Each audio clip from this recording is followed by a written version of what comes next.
The blood wasn't yours. Not yet.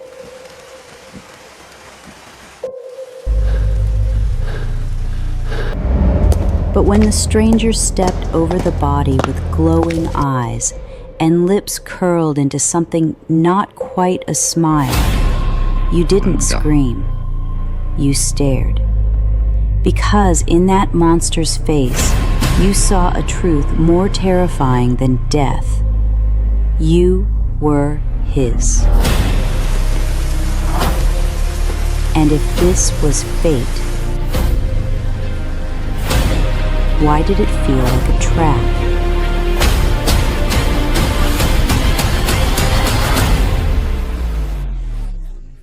You don't remember how it starts, only the silence that follows. The sky above you burns black, moonless, empty. You're not standing on Earth. The land beneath your bare feet hums with something ancient, and in the distance, creatures kneel in blood. You're not alone. Before you, a woman of impossible beauty hovers in a chariot that gleams like starlight. Her hair flows like liquid silk, crowned with a crescent moon. Her dress glows with gold, but not like a garment, more like she wears light itself. Her name echoes inside you before she ever speaks. Celine. The name isn't taught, it's remembered.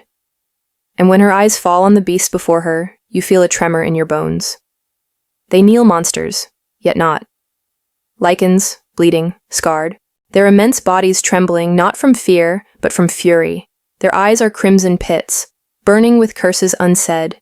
Even injured, they are magnificent. Even defeated, they are lethal. Celine raises a hand. This is not the end. Her words don't strike your ears, they ring through your skull like music you forgot how to hear. The battlefield around you is littered with corpses, demons torn in half, vultures circling in a dance of death, blood soaking the earth like ink in parchment. You can't move, you can only witness. Then the vision dissolves. You jolt awake. Sweat clings to your skin. Your heart punches against your ribs like it's trying to flee. Your blankets wrapped around your legs, twisted from the dream or vision, whatever it was. The walls of your bedroom stare back at you in the half-darkness, unfamiliar and too quiet. This isn't home. This is temporary. Again. Your fingers find the edge of the bed, grounding yourself. The scent of pine drifts through the open window, and somewhere beyond the forest, a howl tears through the night. You freeze. Not because it's frightening, but because something in that sound calls to you. Not fear. Recognition. You're in a new town again. Another change. Another house. Another start. You and your father have done this before, picked up your lives like broken glass and moved on. But this time, something feels different. You can't explain why.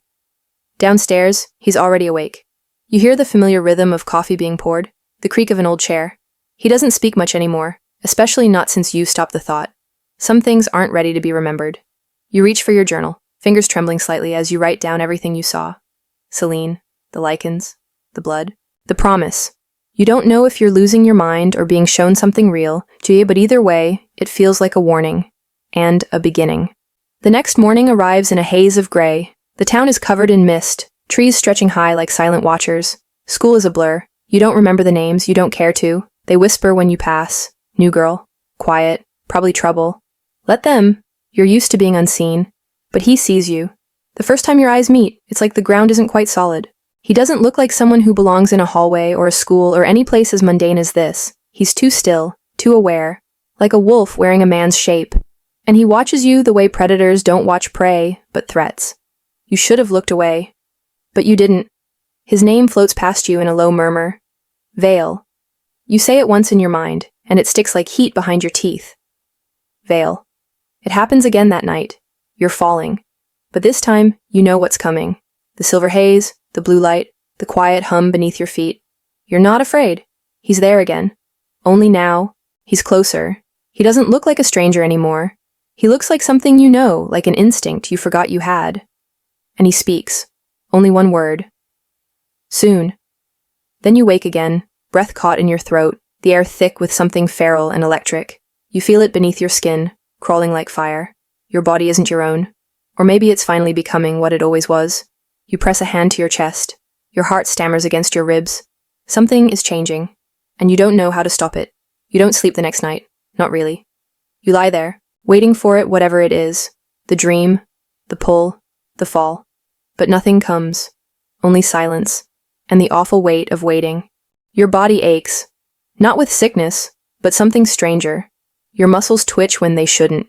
Your hearing sharpens. You catch sounds too far to make sense: birds settling in trees, footsteps across the street, the turn of a lock 2 houses down. None of it should register, but it does. You're changing.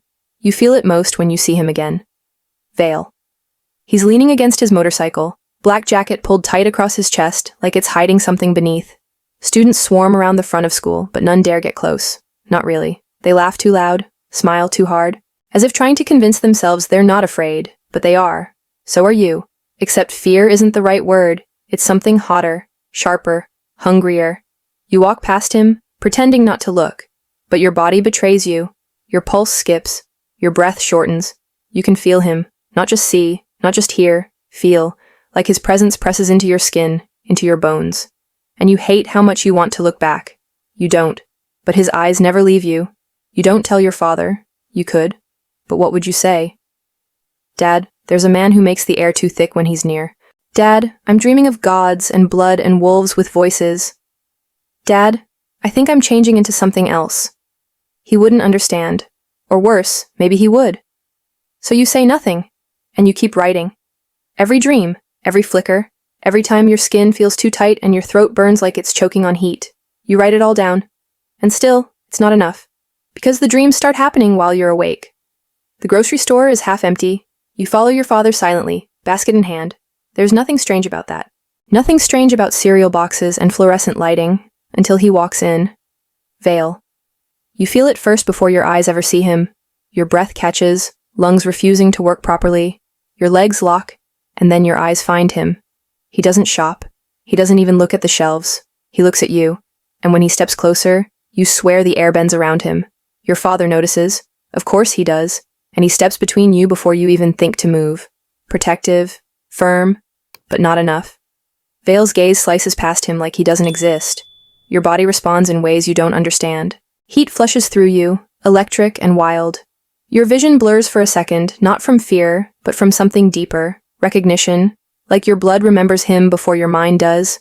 He says nothing, just stares, and then he's gone. You exhale, not realizing you were holding your breath. Your father doesn't ask questions, he just watches you, closely, and suddenly you're sure he knows more than he's ever said. The next dream isn't a dream. You're in the forest. Only, you're awake. You remember walking, you remember the path, you remember chasing the cold air, the burn in your lungs. You needed distance from your house, your father, your thoughts. But the trees have swallowed you, and the sun is gone. You're alone. Or you think you are. Until the growl. It's low, lethal. Not a dog, not a bear, something else. You turn slowly. Eyes find you in the dark, and then movement. He steps forward. Not a man. A wolf. Enormous. Silver-furred. Eyes the color of storms. He doesn't lunge. He doesn't snarl. He watches you, and your body, traitorous and trembling, steps closer. Because you know. Somewhere beyond fear, beyond logic, beyond anything you've been taught, you know who he is. Vale. Even like this. Especially like this. The wolf lowers its head, and you reach out. Your fingers don't shake, and when they touch his fur, something inside you shatters. You don't tell anyone. What would you say? I touched the monster. I looked into its eyes and felt safe. I'm not afraid. Because you aren't. Not of him. Only of what that means. What it means that your pulse sings when he's near. That your skin itches when he's gone. That you dream of gods and beasts and thrones built from bones. That your body is no longer just yours. It belongs to something else now. Something ancient. Something wild. Something awake. The days bleed into each other, but your sense of time has changed. You walk through hallways, answer questions in class, take notes, smile when required. But none of it matters. Not when your dreams feel more real than your waking hours. Not when every breath you take feels like it belongs to someone else. You don't just feel watched, you feel claimed. At night, you write page after page of thoughts you can't say aloud. What's happening to your body? What's happening to your mind? The way your senses hum when he's near? The way your heartbeat stutters whenever you catch a trace of his scent, wood smoke, pine, and something deeper, something animal. You want to understand. But more than that, you want him to come back. You hate how badly you want it. It's Friday when the silence finally breaks. You're leaving school. Backpack slung over one shoulder, hood pulled up. You're halfway across the parking lot when you feel it heat. It rolls over your skin like sunlight, except it's overcast. There's no sun. You don't have to turn around to know who it is, but you do. Vale stands by his bike, arms crossed, black leather and eyes like a gathering storm. He says nothing, but his presence swallows everything else. You freeze. He doesn't blink. Then, he tilts his head barely, but the meaning is clear. Come. Your body moves before your mind agrees. You don't ask questions, you don't explain, you just walk. No one tries to stop you, because no one sees you the way he does. You don't remember the drive, just the feeling. The wind isn't cold, not when his body is so close behind you. His arm brushes yours, and it feels like fire, but you don't move away. You don't speak. Neither does he. But the silence says everything. When he stops the bike, you don't ask where you are. It's the forest again. But deeper this time. Older. Sacred. The trees here don't sway. They loom. They listen. He walks ahead. You follow. And then he stops. Turns. Looks at you like you're the question he's been trying to answer for years. You're not like the others, he says. His voice is low, rough, and yet there's something tender beneath it, like he doesn't trust himself to be gentle. You swallow hard. Neither do you. Something about this moment feels like a door you're about to step through. You don't know what's on the other side, but you know it changes everything. I know you whisper. His expression hardens. You shouldn't. But I do. He takes a step closer. So do I. You don't remember who moves first, but suddenly there's no space between you. His hands find your arms, and it's not possessive, it's grounding, like you're the one who might disappear. Your breath catches, not from fear, from recognition. Your body leans toward him like it's being pulled home. He lowers his head until your foreheads touch, and in that moment, everything stops. You see flashes, another world, another time. You in a white dress, him covered in blood, a battlefield, a bond, a promise, a loss. It slams into you like lightning, and then it's gone. You gasp, stumbling back. But he doesn't chase you, he lets you breathe. I don't know what that was, you say. I do, he replies. But you're not ready. Your hands tremble. You want to scream, but you nod, because deep down, you know he's right. That night, you don't sleep. You lie awake, tracing the memory of his touch, the weight of his voice. You don't know what he means to you, but it's not small, it's not safe, and it's not over. Your father watches you like he's waiting for something, not answers he knows you won't give those. He's waiting for the change. He sees it in your silence, in the way your gaze drifts to the woods when you think he's not looking, in the way you flinch when someone touches you without warning. You used to be more open, more present, but lately, you're somewhere else, and that somewhere is with him, with Vale. Even when he's not near, he lingers in you like smoke in your lungs. You see him again, not in dreams this time, but at the edge of town. You're walking home alone. The sky is beginning to bruise with sunset, and the wind smells like rain. There's no one around. No one except the figure leaning against a streetlight like it belongs to him. And maybe it does, because the world seems to tilt toward him. You stop. So does time. He doesn't speak. He just watches. But this time, you do. Why me? He doesn't pretend to misunderstand. You already know. You shake your head, frustration building behind your ribs. No, I don't. I don't know anything. I just feel. Everything. All the time. Vale steps closer, his voice lowers. That's because you're not human. The words strike like a blade drawn slow and deep. You don't breathe. Because something in you already knew. You always knew. Not normal, not like the others. Never have been. You feel things before they happen, he continues. You see things that aren't there. You hear the forest call your name. You nod slowly. And you whisper. You feel like the answer. He doesn't deny it, but he doesn't confirm it either. Some things aren't meant to be said out loud. They're meant to be lived. The pull gets worse after that. Stronger. Your body aches when he's far. Your senses dull. Your sleep becomes restless. The dreams sharpen now, full of blood moons and battles and a throne made of bone and teeth. Vale is always there, but he never saves you. He watches, waits, as if the only way to survive is if you choose to rise. And maybe that's the point. It's during another dream, this one clearer than the rest, that you feel the truth settle in your bones. You're kneeling in water, the sky roaring red overhead. Fire rains down, but you don't burn. Instead, your hands glow. Silver light pours from your skin. You hear a voice. Not his, yours, but older, sharper, full of power. They took everything, but they cannot take this. Then you wake up screaming, your throat raw, your hands trembling, but you're not afraid, you're furious. Something has been taken from you, a past life, a memory, a promise? You don't know, but you will find out. You go to the woods that night. You don't ask permission. You don't tell anyone. You just go. Because this time, you're not waiting for the change. You're demanding it, and the forest responds. Leaves part without touch. Branches sway in patterns you don't fully understand, but you follow them, like your feet already know the path. Then he's there, Vale, not waiting, not watching, pacing, agitated, like he felt you coming and doesn't know what it means. You speak first. I need to know what I am. His eyes flash. Not anger, not resistance, pain. Too soon, he says. Too late, you reply. And for the first time, he doesn't hold back. He steps forward and takes your hand. Your vision shatters. You see yourself draped in white, a crown of wolves behind you. You see death, a betrayal, a curse. You see Vale on his knees, chained by silver, eyes locked on yours as your light fades. And you understand. You were his once. You were everything. And someone ripped you apart. Your breath comes back like a scream. You yank your hand away. But Vale doesn't let go. He lowers his voice. Now you remember. You don't answer, because your heart is breaking, not just from what was lost, but from knowing it's coming back, and it will hurt before it heals. You don't run from the truth. Not this time. The pieces no longer terrify you. They electrify you. In every glance, every brush of skin, every broken piece of memory that slams into your chest, you feel yourself coming back together.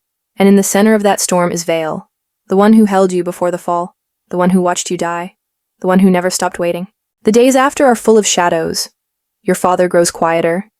You catch him watching you through half-open doors, his expression unreadable. You want to ask him what he knows.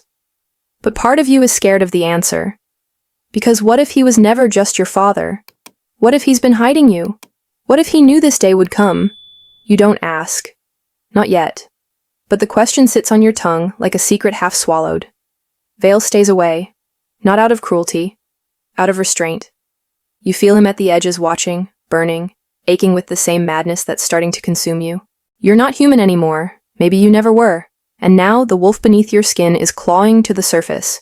You crave him, not just his presence, but the bond, the gravity, the violent safety of being seen and still being claimed. The dreams get worse, or better. You're never sure. You see your past life clearly now, your name once whispered in ancient tongues, a bloodline traced to the moon, your light stolen, your power shattered. You weren't weak, you were too strong. And someone decided that made you dangerous. Now you're back. And that mistake is going to cost them. It happens on a full moon. You wake with fire in your veins. Your skin feels too tight, your breath too sharp. The sound of your heartbeat is deafening. Your nails feel longer, your legs stronger, your vision sharper than any humans should be. You know what's happening, the change, but you're not alone. You smell him before you see him. Vale. Outside. Waiting. The pull is unbearable. You crash out the door barefoot, heart slamming like a drum. He stands at the tree line, shirtless, silver scars across his chest like ancient stories written on flesh. You stop inches from him, and you say it. I'm not afraid. His voice is rough, broken. You should be. But you shake your head. No. I was afraid. Of who I was, of who you are, of what we are, but not anymore. Silence. Then something inside him breaks. His mouth crashes against yours. Not gentle, not sweet, claiming. Your hands clutch his back as his body pins you to the moment. Heat swirls between you, too much to hold. Your soul doesn't just recognize his, it merges with it. The bond snaps into place, and your world explodes, not in fire, in completion. Afterward, you don't speak. You sit beneath the stars, his hand in yours, the forest holding its breath around you. You ask finally what you've been holding back. Who tried to destroy us? His jaw tightens. The council, and others. Ones who feared what we were, what you were becoming. You swallow. Are they still watching? His eyes glint silver. They never stopped. And in your chest, something ancient begins to hum. Not fear, not doubt, vengeance, but not yet. First, you must become whole, and he will help you remember how. You turn to face him. I want it all back. He nods. So do I. Chapter 2. I want it all back. He nods. So do I. But the moment doesn't last, because power never waits for readiness. It demands consequence. The very next morning, your body knows something is wrong before your mind does. You wake not to warmth, but to silence that feels off. Heavy. Listening. Your bedroom window is open. You know you closed it. You sit up, breath held, skin prickling. Something or someone has been here. You search the room. No footprints, no broken lock, just a single black feather on your windowsill. Your blood turns to ice. This wasn't a warning. It was a reminder. You're not the only one awakening. Vale arrives minutes later. He doesn't knock. His eyes go straight to the feather. His jaw tightens. They know. You don't ask who, because deep down, you already know. The ones who silenced your past. The ones who tore you from him. The council. They won't act yet, he adds. But this is how they start. Watching, probing, testing. You cross your arms. Let them test me. But his gaze darkens. They won't test you. They'll test what you'll break for. The words chill you, because you know what he means. Your father, your home. The fragile web of normality that's barely holding together. You're not afraid for yourself. You're afraid for what you still love. And they know it. By Monday, the rumors have started. You hear your name behind locker doors, feel stares that weren't there last week. But it's not just teenage gossip. It's intentional, seated, directed. You're a threat now, and someone's making sure the world sees you that way. Even Ivy, once sweet, bubbly Ivy, avoids your gaze. Worse, your father starts locking his office door again. You knock one night, hoping for answers. He doesn't open it. But you hear the low sound of voices inside. One of them is not human. Vale becomes your shadow. He walks you to school, waits outside classrooms, drives you home, not out of jealousy, out of necessity. Because it's not just whispers now. It's messages. Notes. Symbols drawn on your locker in ink that burns your fingertips when you touch it. One night, someone throws a rock through your window. Vale is there before it hits the floor. He moves like lightning, disappearing into the trees without a sound. You follow, but when you catch up, he's standing still. Not alone. Across from him is another, tall, male, smiling like a knife. Alpha, the stranger says, nodding to Vale before his eyes slide to you, and the little air. Your skin crawls. Back off, Vale growls. The stranger just grins. Relax, no violence, just a warning. He flicks his wrist, and the trees behind him shudder. A symbol glows red in the dirt. You were dead once, girl. Stay that way. Then he vanishes. You don't sleep that night. Neither does Vale. He stands guard outside your house until dawn. And when the sun finally rises, he walks inside, not asking for permission. He sits across from you, face carved from stone. We can't keep pretending you're human. You nod, because it's true. The fear in your father's eyes, the way your classmates shrink back, the warnings etched in blood. It's all building toward something. You just don't know what. Yet. But you will, even if it means tearing down everything to find out. The decision is made before the words leave your mouth. No more hiding. You train. Not just the way Vale fights with raw force, sharpened instinct, and crushing precision, but the way he moves, like the world is made to obey him. At first, your body resists, your limbs rebel, your bones ache, but you don't stop, because something in you hungers for control. You're not just learning to fight, you're remembering how. Vale doesn't coddle, he pushes, you hit the ground, you get back up, you bleed, you keep going. The power that slept beneath your skin now stretches and cracks its shell. And every time you land a strike on him, every time he flinches, even slightly, you feel it. You're no longer the girl who ran. You are something far older, something the council should have finished properly. The visions come harder now, waking ones. You'll blink and see stone halls, blood-slick floors, men kneeling before you with torn banners in their hands. You'll taste iron when there's no wound in your mouth. You'll feel Vale dying over and over again, sometimes by your hand, sometimes defending you, always bleeding, always broken. You tell him one night, under the moon. He listens without flinching. When you finish, his voice is quiet. I've seen them too. You look at him, surprised. I remember dying, he says, but I never remember saving you. His fingers brush your wrist, and your pulse stumbles. I think, I failed you once. You breathe through the ache in your chest. Then don't fail me again. He nods. I won't. The attack happens 2 days later. A normal day, School, hallways, laughter, then a scream. You feel it before you hear it. A ripple in your spine, a crack in your ribs. You run toward the sound and find Ivy on the floor, eyes wide, hand on her chest. Smoke rises from her skin. You shove through the crowd. There's a mark burning above her heart. Your symbol. No one speaks. No one moves. Not until you drop to your knees and press your palm against her skin. Power floods from you, uninvited and hot. The mark dies. Ivy gasps, then starts sobbing. You look around. They're all staring, not with fear, with certainty. You did this, even if you saved her, even if you didn't mean to. You're no longer one of them. You're something else now. And they know it. That night, Vale doesn't let you go home. We're out of time, he says. You sit beside him in the car as it speeds toward the border of the safe zone. He doesn't explain, you don't ask. Because everything around you is starting to break. And at the center of that collapse is you. The safe house isn't what you expect. It's not a fortress. It's quiet, hidden. A place that feels untouched by time, buried inside the trees. Vale leads you in without a word, his fingers brushing yours as he unlocks the heavy door. Inside, the scent of pine, firewood, and something older, something familiar wraps around you.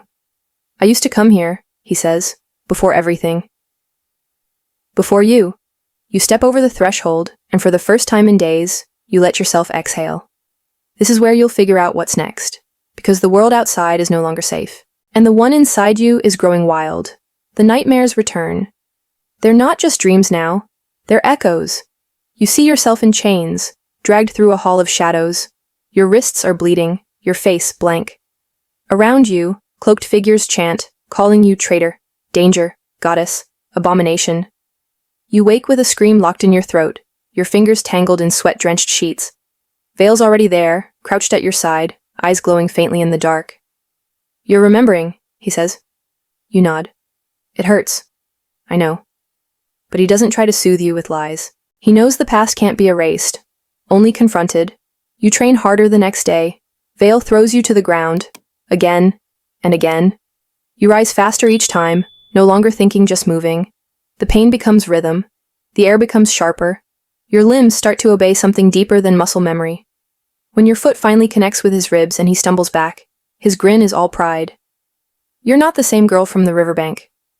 You wipe the blood from your lip. Good. He steps closer, gaze burning. Because they're not coming for a girl. You stare at him. They're coming for a weapon. That night you feel it. The shift, it starts in your chest. A dull thrum like a second heartbeat, then heat. Your skin tightens, your blood roars, and suddenly you can hear everything. Crickets outside, Vale's breathing, a deer 3 miles away. Your vision sharpens, senses flooding. You're changing, not into a wolf, into what you were always meant to be. You stagger outside, gasping, trying to ground yourself. Vale finds you kneeling in the grass, nails digging into the soil. He doesn't panic. He kneels beside you, whispering your name like a prayer.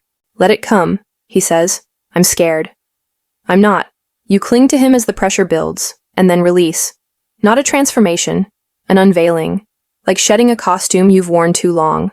The girl is still there, but now, so is the queen, and she remembers how to burn. The cabin feels colder tonight, not because of the air, but because of the silence inside you. You stare out the window, watching trees sway like whispers. The night presses in like it knows your name. Vale is in the other room, but you can still feel him anchored, burning. He's the only constant in a world that won't stop shifting beneath your feet. You clench your fists. It's not enough. Something inside you wants more. Not power, not revenge, understanding. It starts when you hear the voices, not from outside, from within. Your head pulses, the walls narrow, you stagger to the mirror and see her, the girl who shares your face but not your soul.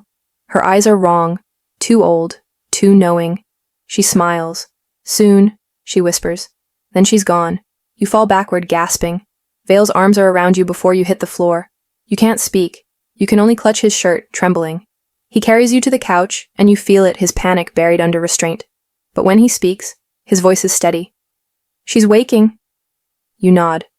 You already knew. Selena, the soul inside your soul, the goddess buried beneath your heartbeat. The next day, you don't go to school. There's no point pretending. You stay in the woods with Vale, training, fighting, meditating, anything to silence the storm in your chest. But it doesn't work. The storm has a voice now, and she doesn't want to be silenced. At night, you dream of fire, of chains, of blood-soaked altars. You scream without sound, you burn without flame. You see Vale dying again and again, his hand reaching for yours as shadows tear him apart. Always the same word on his lips, forgive. But you never hear the end. Vale wakes you before sunrise. His eyes are sharp, his energy wound tight. They're coming. You don't ask who. You feel it in your bones. The council, the invader, the ones who branded you traitor before you even knew what you were. You ride with Vale to the edge of the forest, where a perimeter has been set. Warriors you don't recognize stand in formation, cloaked, tattooed, glowing with suppressed power. Your blood hums at the sight of them, not with fear, with memory. You know these symbols. You've worn them before, but not in this life, and not on this side. Vale places a hand on your back. Stay behind me. But you don't move. You step forward instead, and meet the eyes of the one leading the charge. He's taller than Vale, hair pale like ash, eyes like obsidian glass. He doesn't speak at first, he just stares, and then he smiles. You flinch, because the smile isn't warm, it's familiar, like something out of your oldest, cruelest memories. I know you, he says. The words crawl over your skin. You're hers. You lift your chin. Who are you? He bows mockingly. I am the one they call invader, but once I called you queen. Vale steps in front of you, shielding your body, but the invader laughs. I'm not here for her, he says. Not yet. He turns to Vale, smile fading. But you took what belonged to me. There's no warning, only impact. Vale is thrown back, his body crashing through trees. You scream. Your power bursts from your chest, uncontrolled. But the invader absorbs it like smoke, grinning. Still learning, he says. Still weak. He disappears in a blur. You run to Vale, heart slamming. He's conscious, but barely. Blood streaks his mouth. You're okay, you say. Gripping his face. He coughs. He won't stop now. You nod. You know. This was never about warning. This was the opening strike, and you are no longer the girl meant to stand behind anyone. You don't sleep. Not after what happened. The air still holds the scent of burned earth, and your skin still remembers the tremor of Vale's body hitting the ground. Every second since the invader's appearance has left your nerves sharpened, your instincts coiled tight. He didn't just attack, he marked you. Not physically, not yet, but with his words, with his smile, with the sickening familiarity that clung to the way he looked at you, as if you belonged to him once, as if he's already certain he'll own you again. You stare into the flames licking the edge of the hearth, and the embers seem to pulse with your heartbeat. Vale's footsteps approach behind you. You know it's him without turning. His presence is unmistakable now. Not just his scent or weight or even warmth, but the way your body answers his. He lowers himself beside you, arms resting on his knees. For a while, neither of you speak. Then quietly, you saw something when he touched you. You nod. You did. Not a vision, a memory, one that wasn't yours alone. There was a place, stone, blood on the walls. You swallow hard. He was there, so was I, but I wasn't me. Vale doesn't react with shock. He only nods once. He's part of it, of what happened before. You look at him, and I was part of it too. The fire crackles between you. This isn't about ancient wars or forgotten bloodlines anymore. This is personal. When morning comes, you're already dressed, already waiting by the door. Vale doesn't question it. He falls into step beside you. The world outside the cabin has changed, thicker tension in the air, more warriors stationed farther down the road. Every tree, every shadow feels like it's watching. But you don't flinch, because the fear is behind you now. You've walked through it, and come out the other side. The ride back to the compound is silent. Vale's hand rests on the gear shift, but you can feel the vibration in his fingers, anger, suppressed, and barely held. Not at you, at what was taken. You reach out, cover his hand with yours, and in that single touch, you both find something steady again. Rain is waiting when you arrive. Her face is drawn tight, but her voice is calm. They hit another outpost. You freeze. Any survivors? She shakes her head. Your stomach drops. Vale turns to her. Did they take anything? Rain hesitates. Records, names, location data. You already know what that means. They're not attacking at random. They're hunting. You. That night, you try to rest. But the moment your eyes close, you're pulled somewhere else. Not a dream, not a nightmare, something between. You're in a chamber lit by flickering torches, marble walls, veins of black and red stone running through them. You're barefoot, dressed in white, and chained. Across from you, on a throne carved from bone, sits the invader. Not as he is now, as he was then. You see yourself through her eyes. The other you, powerful, silent, unforgiving. He leans forward. You were never supposed to fall for him. The chains tighten. You belonged to me. You want to scream, to claw out of the vision, but then his voice changes. It becomes Vale's, calling your name. You jolt awake, heart racing, sheets twisted. Vale's in the doorway, watching. You felt it too? You whisper. He nods once. We're running out of time.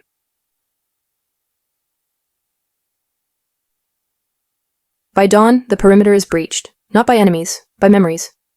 Your powers surge with painful clarity, now visions in mirrors. Heat under your skin. Flashes of other lives when someone looks at you too long. You barely speak, but inside your head the voices won't stop. Then you hear it rain, shouting from outside the hall. You rush out, smoke in the trees. 2 scouts bleeding, gasping for air. One whispers, "They weren't wolves." "What then?" you ask. His eyes roll back. "Ghosts." You feel it like ice down your spine. Vale's beside you in seconds. His hand finds your waist. "Ready?" he asks. You look him in the eye. "I was born for this." And this time, you believe it. You shouldn't have opened the door. But you did. And now a stranger stands in front of you, his expression unreadable, his scent wrong. It's not that of a pack member, not Vale's people, not your enemies either. He reeks of something in between, someone who doesn't belong anywhere. You freeze as your eyes meet his. There's recognition in his, but none in yours. Your instincts don't scream danger, but neither do they whisper safety. He smiles. "You don't remember me, do you?" The air thickens. The silence between you stretches. Behind you, Vale's presence moves like a storm barely held back. He's close. Though you haven't called for him, his steps echo down the hallway. His fury will arrive with them. You shift your body to block the door, even if it's pointless. Even if this man, this stranger, knows something about you that you don't. "No," you answer, voice low. "I don't." He laughs, not unkindly, and tilts his head. "You will." Then he disappears into the shadows, and Vale appears the next moment, jaw tight, hands clenched. "Who is that?" You don't know, but somehow you think he might. The tension doesn't leave your body, not after you return inside, not even when Vale wraps an arm around you and leads you into the warmth of his room. His grip is protective, possessive. His silence is worse. You want to ask him who was that man, but you already feel the answer curled deep inside your chest. Someone from before this life, before the river, before you were reborn into this mess of wolves and power. Vale's voice finally breaks through your thoughts. "You should have called me the moment you sensed someone." "I didn't know what I was sensing." "Doesn't matter." There's a sharpness in his tone that slices too close. You pull away. "I didn't ask for him. He just came." He doesn't reply, but his energy shifts, darkens. You sense his beast rising behind his eyes. He's not just angry at the stranger. He's angry at himself, because he knows something he hasn't told you.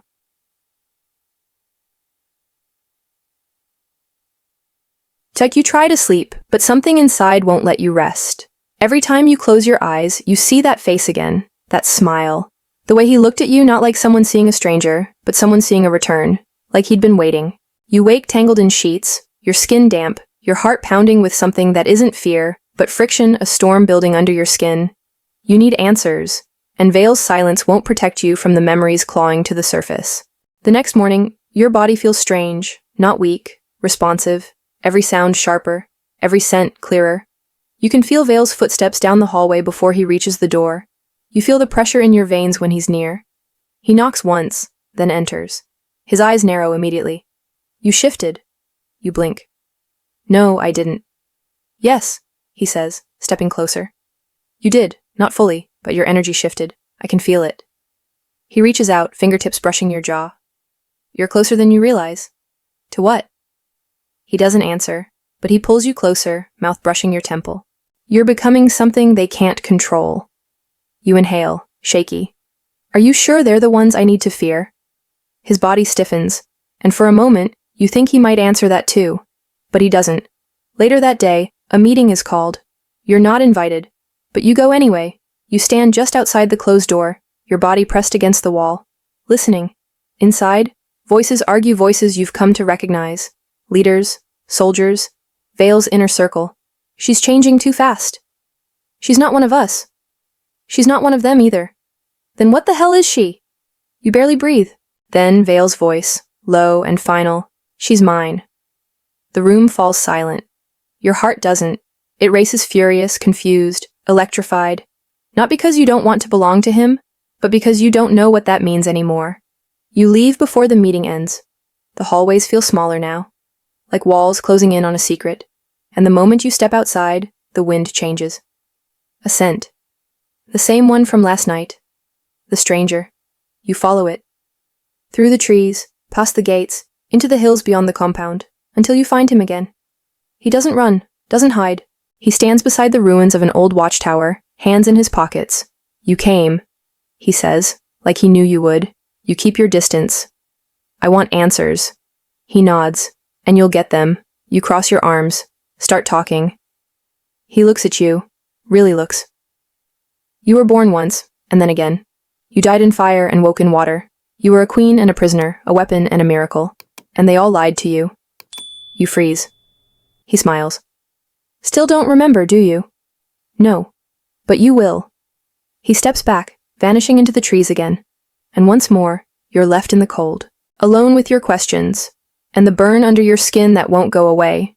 Vale finds you hours later. He doesn't yell. He doesn't need to. His presence is its own storm. You stand silent as he approaches, fury in his eyes, restraint in his hands. I told you not to leave alone. I needed space. You needed me.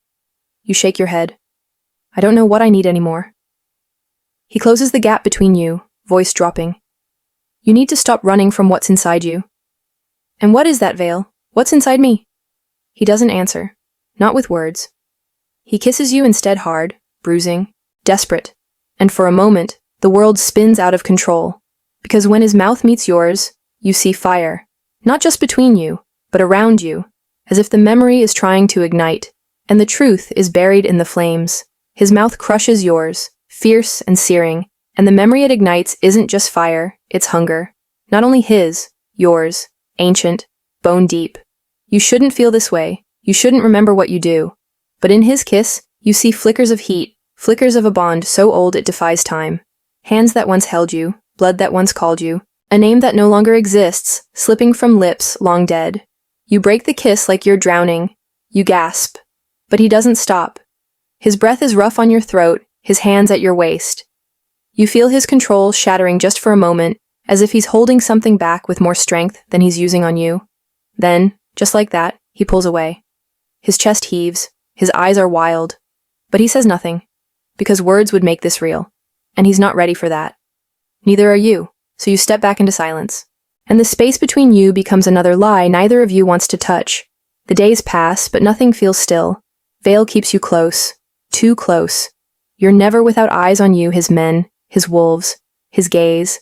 And yet, for all the protection, you've never felt more exposed. Even sleep doesn't shelter you now. Your dreams are wild things, fractured visions full of blood and starlight, of voices screaming your name in languages you don't know, of a woman's body burning and a man with golden eyes watching her die. You wake with your hands clenched, and the scent of smoke lingers long after the dream ends. The compound buzzes. Something's coming. You can feel it in the way Vale's men move faster, in the way their eyes shift toward the woods more often than usual. Whispers curl through corridors like wind before a storm. Then you hear it. The witch. Someone's seen her, not just in dreams, in flesh, alive. Vale doesn't confirm it, but his absence does. He's out there, chasing shadows and truths he won't give you. And you're locked inside like a secret too valuable to lose. But you're done waiting. You break out at nightfall. Slip past the guards like mist, like memory. Your body knows where to go, even if your mind doesn't. Instinct pulls you through the trees, past ancient stones, towards something buried beneath your skin. And then, there she is. A woman standing at the edge of the clearing. She turns before you can speak. Her eyes are violet. Her skin gleams like candlelight. You know her. You don't know how, but you do. You found me, she says, as if you've done this before. What are you? You ask, heart thundering. She smiles. Not what, who? I don't understand. You will. She raises a hand, and the forest shudders. the world around you bends. Like air made of silk, and something inside you snaps. Not pain, not power. A crack in the walls you've built around your memory. Images flood in your hands, stained with ash, your voice screaming spells, Vale's body torn and bleeding, and your own face reflected in water, older, colder. You stagger back. The witch steps forward, catching you before you fall. "You're not broken," she whispers. "You're just waking up." Then she vanishes like fog, and you're left shaking in the dark, with your truth bleeding through the cracks. Vale finds you there. He doesn't speak right away. Just looks at you, his jaws tight, his eyes darker than before. "You shouldn't be here." "She was real," you whisper. "I know." "And you weren't going to tell me." "No." "Why?" "Because truth doesn't always help. Sometimes it breaks faster than lies." You stare at him, then let it break. That silences him. Not because he doesn't want to argue, but because you mean it. You want the truth now, even if it burns. Especially if it burns. Back in your room, you can still feel her touch on your wrist, the way the magic clung to you, the way your own pulse didn't feel entirely your own anymore. You stare at your reflection in the mirror, but the eyes that stare back don't feel like yours. They feel older, sharper. Your hand lifts, unbidden, and for the first time, you feel it, the current under your skin, not just power, memory. The next morning, Vale doesn't come. You wait, then you don't. You storm through the compound until you find him in the lower halls, speaking to one of the elders. His head snaps toward you the moment you enter. You don't care. "I'm not a prisoner," you say. "No," he replies. "Then stop treating me like one." He dismisses the elder with a glance, then he closes the distance between you. "You're not a prisoner," he says again. "But you're not safe either, and until I can guarantee that, you'll keep lying to me?" His hands clench. "I'm trying to protect you. Then start by trusting me." He doesn't speak, but his silence is a kind of surrender, and that, for now, is enough. Later, in the forest, you return to the place where the witch stood. She's gone, but her presence lingers, a soft thrum beneath your feet, a pulse in the stones. You kneel and place your hand on the earth, and something answers. Not a voice, a pull. You don't know how long you stay there, but when you rise, the air feels different. And so do you. Back in the compound, the tension breaks in the worst way. An attack. Not on you, not on Vale, but on the outskirts. Blood, wolves, smoke. You feel it before the alarm sounds, and when it does, you're already moving. Vale finds you near the armory, eyes sharp. "You stay here," he orders. "No, stay. I won't hide again." His nostrils flare, but he doesn't stop you, because deep down, he knows you're not just someone to protect anymore. You're someone who fights. You don't remember running, but your feet are cut, your heart is pounding, and the trees close in around you like they know you're not supposed to be here. Somewhere behind you, the compound burns. Or maybe it doesn't. Maybe it's just the smell of fire that clings to your skin from the memory that refuses to die. You see her again, the witch, her violet eyes glowing in the dark, her words ringing like a curse and a promise. You're not broken. You're waking up, but you don't want to wake up like this. Not alone. Not hunted. Because that's what it feels like now. Like you're being hunted. Branches scratch your arms. Something shifts in the shadows to your left. But you don't stop. You can't. You don't know what you're running from. Only that if it catches you, everything ends. And then suddenly he's there. Vale. He comes out of the dark like the forest belongs to him. He does not shout. He does not ask. He just grabs you, strong and fast and angry. His arms close around you like a cage. What the hell were you thinking? His voice doesn't need to rise. It's thunder, even in a whisper. You try to fight him off, but your strength is paper against his, and part of you, most of you, doesn't want to break free. You want answers. You want the truth. You want him. "Let me go." You gasp, but your voice trembles. "I can't," he growls, pulling you closer. "Don't ask me that." Something snaps in your chest. Maybe fear, maybe fury, or maybe the thing that's been breaking piece by piece since the moment you saw him. "I'm not yours," you whisper. He stills, then he lifts his gaze to yours. "No," he says darkly. "You're not mine." He releases you like it hurts him to do it, but you will be. You should run again, but you don't, because your legs are trembling, and the look in his eyes has frozen the world around you. He steps back, then disappears into the trees, leaving you with nothing but your breath, and the space where he was. You're not sure how long you wander, The forest feels different now, alive, watching. The air buzzes with something wrong, and then you see it. A firebird, bright, glowing, impossible. It perches on a blackened branch ahead, and its eyes are not bird eyes, they are old and knowing and filled with pain. When it opens its beak, it does not screech, it screams. You cover your ears, but it's not a sound you can block out. It's inside you, calling you. Then it lifts its wings and vanishes in a streak of light. And suddenly, you know, this isn't just a forest. This is a memory. You've been here before. Not in this life, but in another. And something terrible happened. Something is going to happen again. You turn and run, this time toward the danger. You find the cottage at dawn. It's hidden deep, where even the scent of wolves thins. The door creaks when you push it open. And she's waiting. The witch. She looks exactly the same and completely different. You don't know why you're not afraid. You saw the firebird, she says without asking. You nod.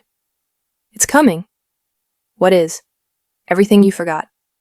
You hate her riddles, but something in your chest aches when she speaks. She places a hand to your chest, and you burn. Flames lick through your ribs, not hot, but hollow, like something is being torn free. You scream without sound. When it's over, you fall to your knees. She crouches beside you. You are the key, she whispers. You are the key. You look up at her, barely breathing. Key to what? To ending this, or beginning it again? You don't understand, but you believe her, because your bones are humming with power you didn't ask for. And the mark on your skin, the one you never noticed before it's glowing, a symbol you've seen in dreams, a circle of flame, a single eye, and the wolf's head in its center. You return to the compound with mud on your knees and questions in your throat. Vale is waiting. He doesn't ask where you went. He doesn't scold. He just watches. And you hate that it hurts when he won't speak. So you speak first. She marked me. His eyes flare. What mark? You lift your sleeve. The glow is gone, but the scar remains. You don't have to say more. He knows what it is. She made me remember. You say. Did she show you what you are? Your voice shakes. What am I? He doesn't answer. He can't. So he does the only thing he knows how to do. He steps forward, tilts your chin up, and kisses you. Not like before. Not to claim. Not to dominate. To promise. But you don't want promises anymore. You want truth. You push him away, breath ragged. Tell me. He nods slowly. And you know he's finally ready. To break it open. To show you everything. Even if it destroys you both. You don't remember falling asleep, but you wake in darkness, your breath caught in your throat like something chased you there. The sheets beneath you are warm, but they smell of him. Of Vale. It tightens something in your chest. You sit up, heart pounding, your hand instinctively covering your neck, searching for something that isn't there. A bite. A mark. A bond you never accepted, but fear is forming anyway. The room isn't yours, and yet you feel like it's watched you sleep. A quiet knock comes, but before you can answer, the door opens. Vale. He steps in like he owns the space. And you. You rise, every inch of your skin buzzing with confusion, resistance, want. I told you to rest, he says. His voice is low, but there's something sharp beneath it. You don't respond. Because your body is already responding for you. Because the way he looks at you burns hotter than fire. And because you hate that a part of you wants to belong to that fire. But you still ask, what are you hiding? His eyes narrow. It's not time. You move closer, fists clenched at your sides. Then make it time. The room feels like it's shrinking between you. I can't, he says at last, the words strained. Because if I tell you what you are, you'll never forgive me. You don't understand, but you feel it. Whatever this is, it's breaking. And the worst part is, part of you already knows. Later, you pace outside.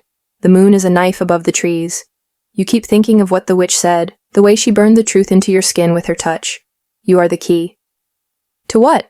Your thoughts are chaos. That's when it happens. A presence, not Vale, not one of his wolves, something other. You don't see him until he's right there. A man. Or maybe not. His scent is strange, like cold metal and crushed leaves. Hello, he says. You take a step back. He smiles. Too calm. Too slow. You shouldn't be here, you tell him. Neither should you. The wind shifts. And suddenly, you know. He isn't human. He's not even just a shifter. He's something else. You turn to run, but he's faster. His hand catches your wrist. And the world spins. For a moment, You think you've been pulled into another place. Another time. Visions flash fire, a screaming girl, wolves with bleeding eyes. Then you're back, on the ground, gasping, and he's gone. Vale finds you moments later. Your body trembles. But it's not fear. It's recognition. That thing knew you, and you knew it. Back inside, Vale won't let you speak. He paces. He growls. He's vibrating with rage. What happened? He demands. You explain. Every word feels like a betrayal. He slams his fist into the wall. I should have killed him when I had the chance. Who is he? You ask. An invader. From the council. He wants you for something. Something I don't fully understand. But you knew he was coming. You knew something like this could happen. His silence confirms everything. You step back. And you still didn't tell me. I was protecting you. No, you were controlling me. His jaw tightens. If I hadn't kept you close, he might have taken you completely. You shake your head. I'm not a thing to be taken. Vale moves toward you, slow, cautious. You're not. You're everything. You don't want to melt. But when he says it, when he means it, it's hard to stay angry. His hand reaches up, brushing your hair back. I swore I wouldn't let anything hurt you, he says. Not even myself. Your breath catches. His lips hover over yours, but he waits. And this time, it's you who closes the space. Because even if the truth still hides behind his eyes, for this moment, the pain softens. And for this moment, you believe him. Later that night, you dream again. Of fire, of blood, of chains, of a voice calling your name, not your name here, but something older, something lost.